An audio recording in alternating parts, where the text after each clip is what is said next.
ఇప్పుడు Jagtial municipal chairman ఎన్నికకు సంబంధించి వాస్తవంగా బీఆర్ఎస్ పార్టీకి ఏదైతుందో వాళ్ళ సంపూర్ణ ఆధిక్యత కలిగి ఉంటుంది. సరే, వాళ్ళు ఆశించిన ఫలితం ఎమ్మెల్యే గారు ఆశించిన మేరకు పొందలేకపోవటానికి అది ఆయన వైఫల్యం. పార్టీలో సమన్వయం లోపించి ఆయన ఒంటెద్దు పోకడా నియంత్రిత ధోరణితోని ఇప్పుడు ఆయన ఒంటెద్దు పోకడా నియంత్రిత ధోరణితో ఏదైతుందో పార్టీలో సమన్వయం లోపించి భిన్నాభిప్రాయాలతో ఏదైతుందో గ్రూప్ రాజకీయాలు వాళ్ళ వైఫల్యాన్ని కప్పిపుచ్చుకోవడానికి కొరకు ఏదైతుందో జీవన్ రెడ్డి గారు అంటే నాకు ఇది అర్థంగా అంటే ఆయన పార్టీని కూడా నేనే రక్షకుడు ఉండాలని కోరుకుంటున్నా. టీఆర్ఎస్ పార్టీకి అంటే టీఆర్ఎస్ పార్టీకి నేను రక్షకుడు ఉండాలని కోరుకుంటున్నా అని చెప్పి అంటున్నాను. జీవన్ రెడ్డి ఎందుకు కాంగ్రెస్ పార్టీకి విప్ జారీ చేయలేదు, అంటే నా పార్టీలో నేను విప్ జారీ చేయాలో చేయకూడదు అని కూడా నువ్వు నియంత్రిస్తావా? నీ పార్టీలో సమన్వయం లోపించి ఏకాభిప్రాయాన్ని కూడగట్టుకోలేక భిన్నాభిప్రాయాలు తలెత్తినప్పుడు ఏదైతుందో సమన్వయం చేసుకోవాలి. జీవన్ రెడ్డి గారు వారికి విప్ ఎందుకు జారీ చేయలేదు, నా పార్టీలో విప్ జారీ చేయాలా చేయకూడదా, నేను ఎవరిని సమర్థించాలి?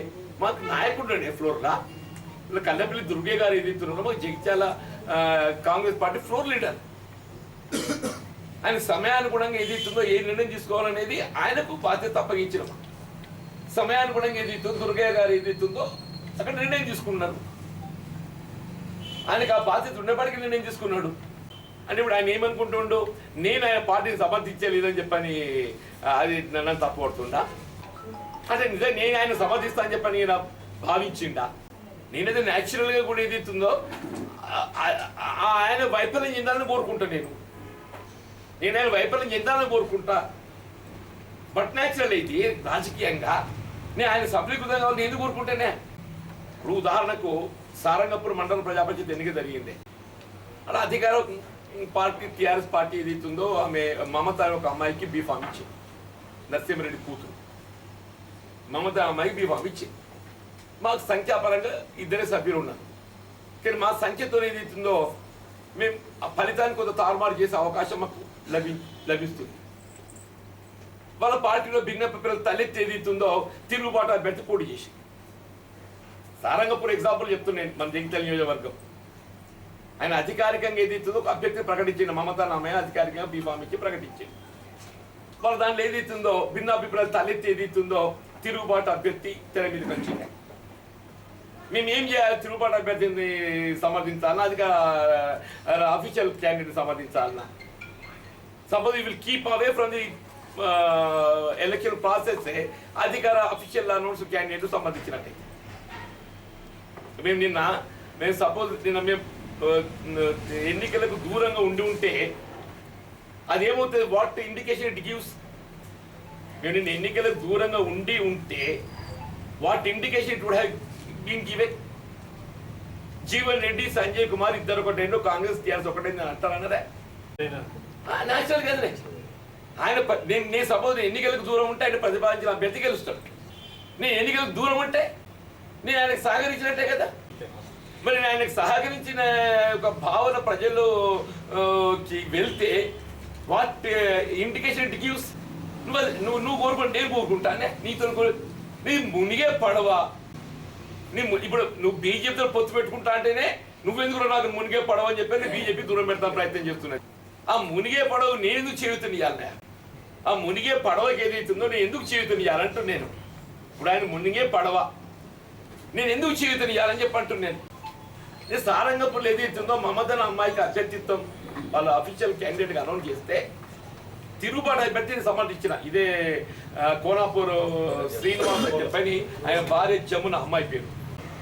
ఆయన నేను చెప్పాను, నేను సిద్ధాంత పరంగా ఏదైతుందో నేను టీఆర్ఎస్ పార్టీని వ్యతిరేకించాను.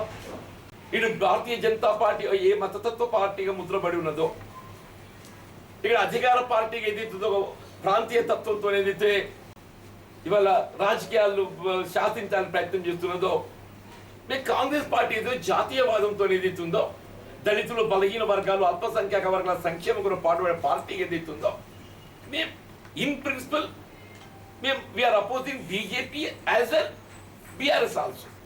ఇది ఇవాళ కాదు, మేము ఆనాటికలు కొనసాగుతుందని చెప్పంటూ నేను. ఇవాళ ఏదైతుందో మా మీద ఆధారపడి కొట్లాడినట్టు, మా మీద ఆధారపడి నువ్వు అభ్యర్థిని ప్రతిపాదించుకున్నట్టు, జీవన్ రెడ్డి ఏదైతుందో విప్ ఎందుకు జారీ చేయలేదు, బేసిక్గా ఇవాళ ఏదైతుందో ఈ ఎన్నిక ఎప్పుడు జరిగేది ఉండేనే. ఇప్పుడు జగిత్యాల రూరల్ మండలం ఎన్నిక ఏదైతుందో 3 సంవత్సరాల క్రితం ఖాళీ ఏర్పడ్డది. It was April 2021 I believe, 21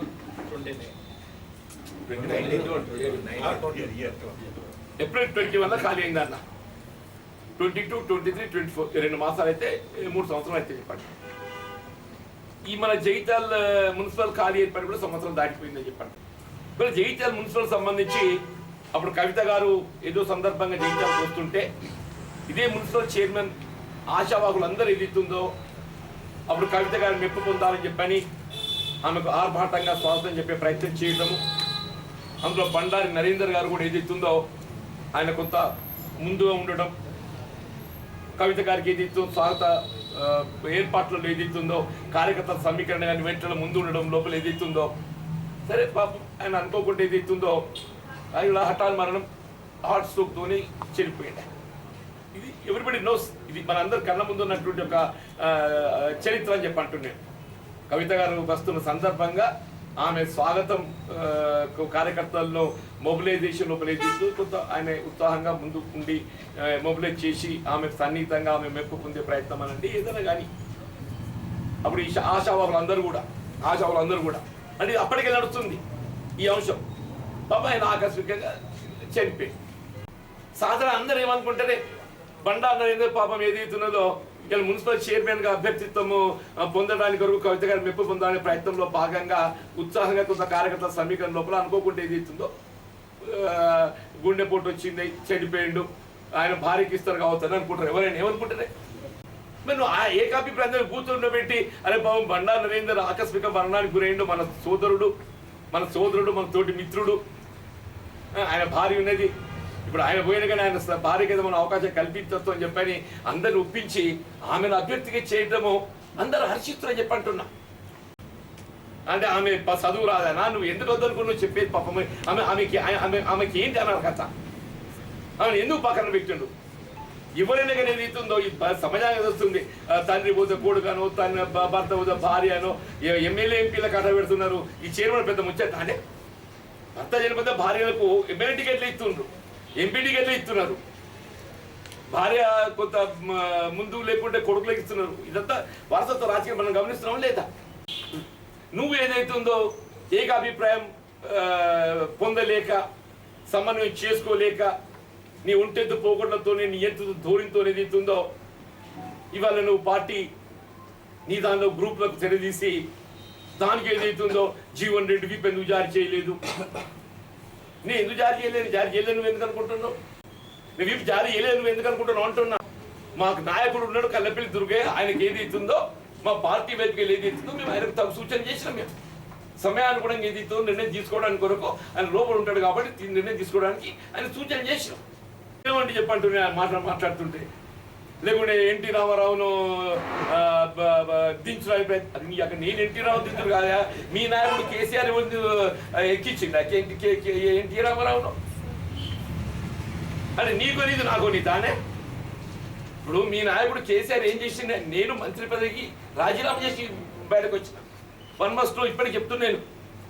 నేను ఎన్టీ రామారావు గారితో విభేదించి నాడు ఏదైతుందో I have resign for my ministry, నా మంత్రి పదవికి రాజీనామా చేసి నేను బయటకు వచ్చిన ఆయన దగ్గరికి వెళ్ళి. కేసీఆర్ ఏదైతున్నదో మంత్రి పదవి కొరకు ఆయనతో బయటకు వచ్చింది. ది డిఫరెన్స్ చూడండి. నేను మంత్రి పదవి రాజీనామా చేసి బయటకు వచ్చిన, కేసీఆర్ ఏదైతుందో మంత్రి పదవి కొరకు బయటకు వచ్చిండే అంటున్నాను.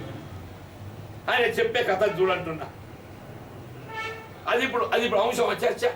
నీ ఇంట్లో అల్పాహారం చేస్తాడు, కేటీఆర్ రేపు వస్తే నీకు ఏదైతుందో నీ దగ్గర అల్పాహారం విందో చేస్తాడు, నీకు అన్ని విధాలు ప్రోత్సాహిస్తాడు. కానీ ఏదైతుందో ఈ అధ్యక్ష స్థానం భర్తీకి సంబంధించి చిన్న చట్టంలో మార్పు, rule amendment, not even act, rule amendment.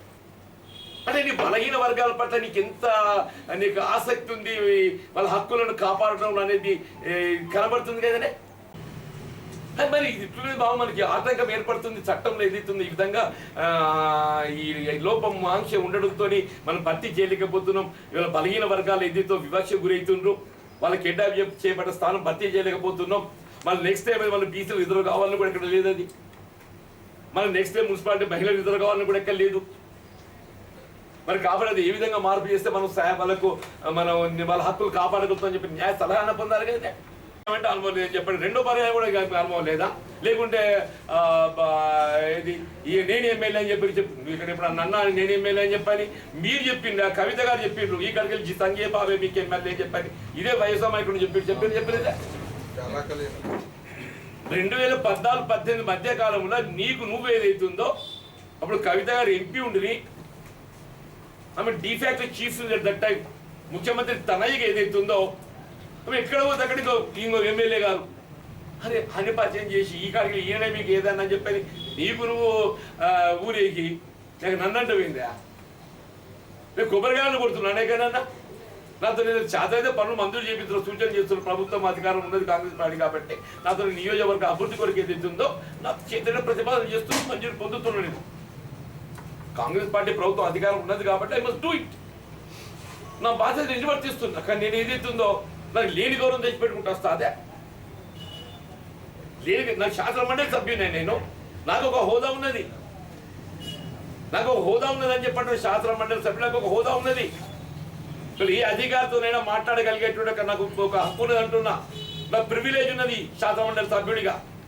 ఈ హక్కు లేనుడు నువ్వు ఊరేగి నన్నంటూ పెట్టే నాకు ఇది అర్థం కాదు. ఈ హక్కు లేకుండా ఊరేగి నువ్వు ఊరేగినవు, నేను కాదు గారు ఊరేగింది. ఎప్పటిది కాళేశ్వరం మేడిగడ్డ బ్యారేజ్ నిర్ణయం కొట్టిందో ఆనాడు ఆయన మంత్రి, వాళ్ళ నాయన ముఖ్యమంత్రి, వాళ్ళ బావ ఆర్థిక శాఖ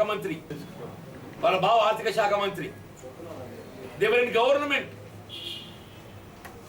రాష్ట్రానికి గర్వంగా భావించేటటువంటి ఒక కాళేశ్వరం ప్రాజెక్టే ప్రధానమైనటువంటి మేడిగడ్డ బ్యారేజ్ ఏదైతుందో నెర్రలు వాసింది, కృంగిపోయింది, నీళ్లు నిలువరింపజేసే అవకాశం లేదు,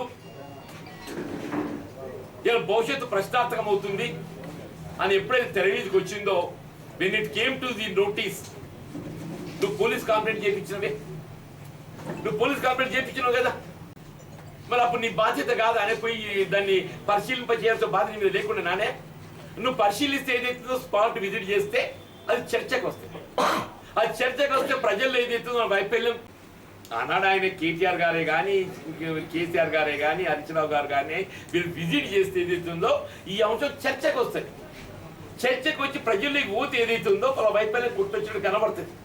కాబట్టి కప్పిపుచ్చడానికి కొరకు ఏదైతుందో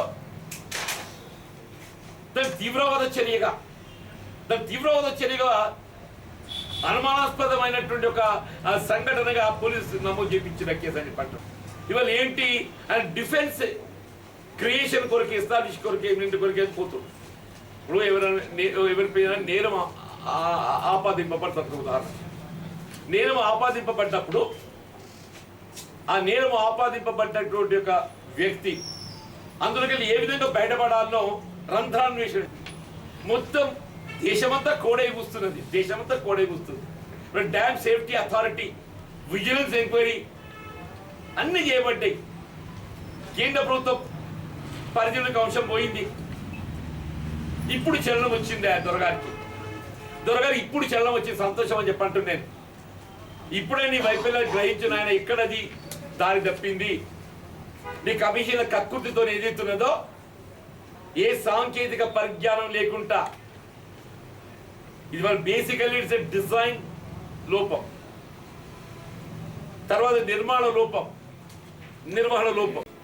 ఒక ఇల్లు కట్టాలంటే నేను చెప్తా ఇంకొక హాల్ ఉండాలి, ఇంకొక బెడ్రూమ్ ఉండాలి, అది వాస్తు ప్రకారం ఉండాలి, ఇంకొక కిచెన్ ఉండాలి, అది వాస్తు ప్రకారం ఉండాలి, ఒక డ్రాయింగ్ రూమ్ ఉండాలి, గెస్ట్ రూమ్ ఉండాలి. ఇవి నేను చెప్తా. దాన్ని ఎవరు తీయాలి? డ్రాయింగ్ నక్ష వాళ్ళు తీయాలి, నక్ష తీసుకోవాలి, తీయాలి. వాళ్ళని ఏమంటారు? కేసీఆర్ ఇక్కడ డ్యామ్ కట్టాలి, 100 మీటర్ల దిగువ పట్టుకొస్తా నేను. ఇట్లా పట్టుకొచ్చిన పేరు పెద్దరికం వస్తుంది, నాకు 4 రూపాయలు కమిషన్ వస్తుంది. ఇక్కడ కట్టేది ఏదో మంచి కట్టాలని చెప్పని ఏదైతుందో సూచన చేస్తే ఆ ఇంజనీర్ దానికి తగ్గట్టు ఏదైతే డిజైన్ రూపొందిస్తారు. పూర్తిగా అది కూడా ఈయనే కాగితం కళ్ళ పెట్టుకొని ఇట్లా గీసి ఇంకో గిట్లా కట్టు అని అంటే గీసి చెప్పేది వాడు సంతకం పెట్టే. ఇప్పుడు కేసీఆర్ కాదు, ఆ డిజైన్ రూపొందింపబడ్డట్టయితే బాధ్యుడిగా ఎవరు సంతకం పెట్టి వాళ్ళు ఉరి తీయాలని చెప్పి అంటున్నాను నేను. ఎప్పుడు కేసీఆర్ అంట కదా, కేసీఆర్ కాదు ముందు వాళ్ళు తీయాలి ఆ ఇంజనీరింగ్ అధికారి. వాడు తెలిసి కూడా ఎట్లా సంతకం పెడతాడే. ఇప్పుడు 2 బిల్లల మధ్య కింద బెడ్ ఉంటుంది కదా, బెడ్ కానీ బిల్లు ఇప్పుడు ఆ బిల్లల కిందకి నీళ్ళు దోసుకుపోయి, ఆ బిల్లల కిందకి బిల్లలు లేచిపోయినాయి. ఆ బిల్లల కింద నీళ్ళు దోసుకుపోయారు కల్లా ఇటు పిఎస్ ఉంటాయి కదా, ఆ పిఎస్ దగ్గర ఇసుకంతా కొట్టుకుపోయి సాంకేతికంగా లోపం అది. తర్వాత నిర్మాణము నిర్వహణ ఎంతవరకు ఆ కమిషన్ మీద దృష్టి తప్పేది, వాడు ఏమి ఇస్తుండనే లెక్క తప్ప మనకు వాడు ఏం కడుతుండే కడితే నిలుతా అని చెప్పలేదు మనకు ఉండాలి కదా ఆలోచన. నేను ఎప్పుడు చెప్తుంటా కాళేశ్వరం ప్రాజెక్టుతో పాటుగా ఇవాళ మిషన్ భగీరథ ఉన్నదా, మన కౌన్సిల్లో మాట్లాడిందే, నేను కౌన్సిల్లో మాట్లాడింది. మిషన్ భగీరథ లోపల ఏదో మేజర్ కాంపోనెంట్ ఏంటి, క్లోరినేషన్. Major component chlorination. నీళ్ళు అంతగా అందుబాటులో ఉంటాయి, సమస్య నీళ్లు కాదు, రా వాటర్ ఇక్కడ కూడా పొందగలుగుతాం. అవి రక్షిత మంచినీరు కావాలి, క్లోరిఫైడ్ వాటర్ కావాలి మనం. ఆ రక్షిత మంచినీరు ఏదైతే క్లోరినేషన్ చేయబడ్డ నీరు ఇప్పుడు తబ్బకెళ్ళిస్తామని చెప్పిండే. ఆ క్లోరినేషన్ ప్రభావం అయితే కేవలం 20 కిలోమీటర్లు ఉంటుంది. ఆ 20-30 కిలోమీటర్ ప్రభావం ఈ పైపుల ప్రభావం అయితే అది 0 అవుతుంది. ఫలితం అనుభవించడం. కానీ ఇవాళ అట్లాగా ఆయన నీ నియంత్రణతో పోగొడుతోని నీ ఉంటేది పోగొడుతోనేదితో నీ పార్టీ అట్లా ఉన్నంత కాలానికి దాన్ని నిలబెట్టుకో. మాకు నువ్వు ఉండాలని కోరుకుంది ఆయన, నువ్వు పోతే ఇంకోటి చెప్తాడు. ఇప్పుడు ప్రజా జీవితంలో ఏ విధంగా అధికార పార్టీ ఉంటుందో ప్రతిపక్ష పార్టీ ఉంటుంది. ఇప్పుడు బీఆర్ఎస్ పార్టీ ఎట్లా బలహీనమవుతుందో దాని ప్రత్యామ్నాయంగా ఇంకొక రాజకీయ పార్టీ. అంతేగాని ఏదైతుందో ఆ పార్టీ బలహీనపడ్డంత మాత్రాన మేము ఒక్కరమే ఉండం ఇక్కడ. మాకు కూడా ఒక వాక్షితాగు ఉంటుంది, మమ్మల్ని కూడా కావలిగా చేయడానికి ఒక రాజకీయ పార్టీ సిద్ధంగా ఉంటుందని చెప్పి అంటున్నాడు. నీ పాత్రను సరిగ్గా పోషించలేకుంటే ఏదైతే ఉందో నీ స్థానం ఇంకో రాజకీయ పార్టీ